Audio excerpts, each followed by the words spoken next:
আচ্ছা, কে সংসারে আগুন লাগাবে 10 টাকায়? সংসারে কে আগুন লাগাবে 10 টাকা? বন্ধুরা, এরা হলো সমুদ্রে ভয়ঙ্কর জলদস্যু যারা কিনা মৎস্যকন্যার খোঁজ করতেছিল, আর এর ভিতরে মৎস্যকন্যাদেরকে দেখতে পায়। এরপর মৎস্যকন্যাদের ভিতর থেকে একজনকে রশি দিয়ে ধরে ফেলে। ছেড়ে দে শয়তান, তুই আমার কোটি টাকার লেহেঙ্গা পাবি, কিন্তু আমাকে পাবি না।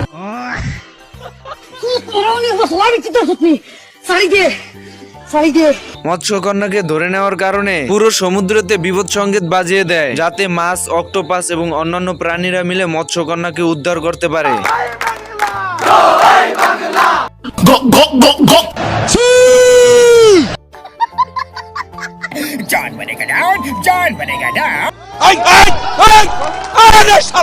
আর বন্ধুরা, পার্ট 2 দেখতে চাইলে অবশ্যই কমেন্ট বক্সে জানাবেন।